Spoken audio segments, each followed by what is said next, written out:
we started placement about 9. Well, you're meant to be there at 9 anyway to do PE.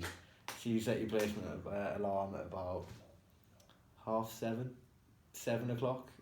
Try and wake up on time if you possibly can, but you didn't get back in or didn't go to sleep till late on the night anyway, and trying to get up at 7 o'clock in the morning to go and teach PE. Get up, hopefully you've got hot water, but more than likely you don't, so you get a freezing cold shower in the morning. You've got breakfast, which is about some weird, just Zambian loaf, banana loaf, whatever you've got. Some of the lads had like scrambled eggs and stuff, but you're having some weird chocolate cereal that you've just found on the shelf. I had to pack a bag. So in one bag I had about 20 cones, a pump, deflated football, and then in another carrier bag I had another 3 footballs because I literally had no other way of carrying anything around. We had a nice little walk to where our bus was. That was soon over when you were crammed onto a bus, which is like full of 18 different people. One of them I ended up falling through the seat because it didn't fit on the actual, you have like a metal frame, and then there must have just been like a foam thing that went across. Yeah. And I sat on it, my arse fell straight through. And everyone just like turns around, stares at you, and then just turns back. So it must be a normal thing, to be honest. You have to barter for how much your bus actually costs. Yeah. So they try and give you the Mzungu prices.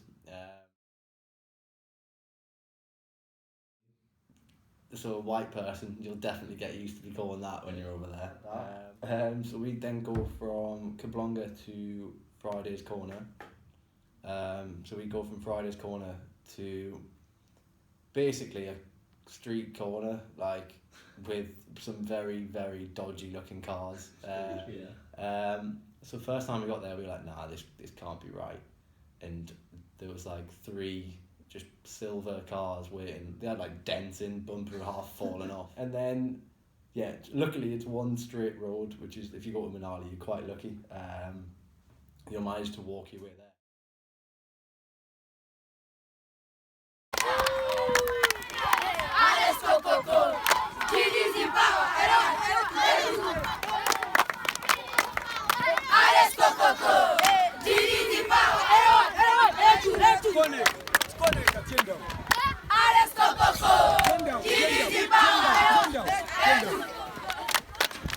You would then have to do another 20-minute walk all the way down to Tionge, which is the school where you teach PE at. So you'd walk all the way down there, get there, they'd either be on, luckily sometimes they'd already be on the field. Oh yeah, Banda, I'm going to forget about him. Literally, I think he must have been about 50, 60, but he absolutely loved it. Yeah. Loved his PE. He just turned up in his baseball cap, bright red trousers, yellow top. So we had to then come up with loads of different weird relays, like put your legs on the floor and you have to do a ladder over them and stuff like that. Well, so you do that from like 9 till 10, and then one of the times he just went, oh, you've got another one, and you've got about 60 people. They're between 16 to 18, and they're quite like, some of them are like take drugs and all that type of stuff. Yeah. And we had no idea about this session at all. So we were like what we meant to do here? So it was me, Alana and Ellen, and we had to somehow wing a PE session and it was like, we got to an hour, we like, right, we've done this, and he was like, oh yeah, this session's an hour and a half.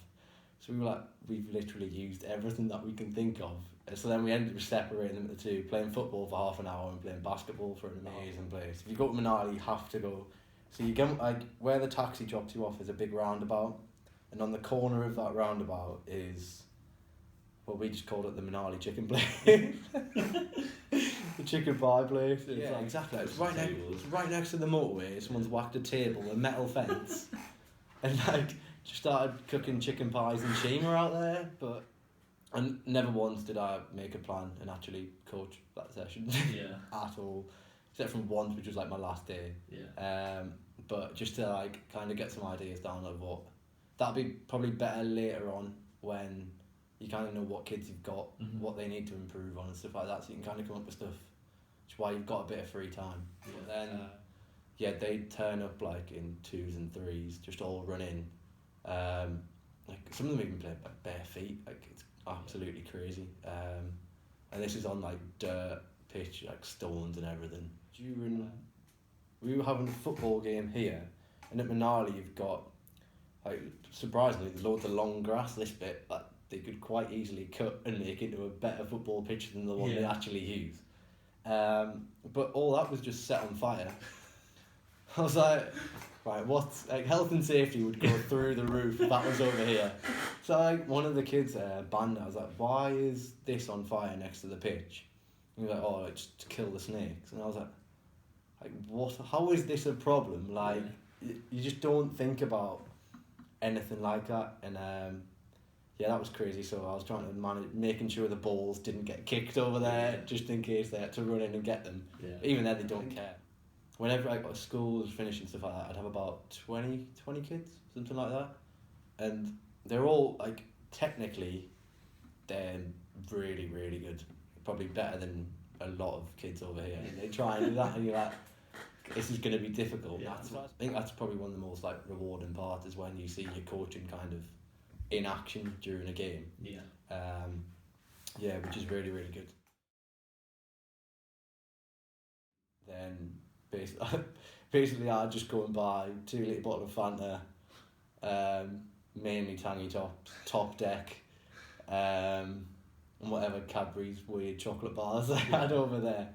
And then you get your food for the your next day and stuff like that. The first night, we were fuming because we were told, like, we weren't allowed out after dark. It was this mad dangerous country, which is a lie. Absolute lie. Like, the friendliest people I've ever met from Zambia. It's not dangerous though. No, it's really not. Like, so there's even, like, Nando's is still open. Not going to be dangerous. Come on. If you're not cooking, it's a dream, because you just get to chill and do whatever you want. You even go for a nap while the food's cooking. If you're cooking, it's a lot more hectic when you're trying to cook for heaters, when the grill doesn't work and you've got to start. No, I'm not even going to start. You've got to properly open the door open with a chair. Properly close the chair. Chair supported by 2 big bottles of water, just so the heat wouldn't escape. We ended up, the development of indoor volleyball was sensational. Special. That was genuinely amazing. We started off with chairs, chairs propped up to make our little line. That turned into 2 chairs with a string, and that turned into 2 chairs, string, and a cloth over the top. And then you'd be like, certain rules, you weren't allowed to smash it down, everything like that. And then you'd have everyone spectating, sitting around. The umpire. Umpire. Always had the final decision whether Jake liked it or not. It's my zone.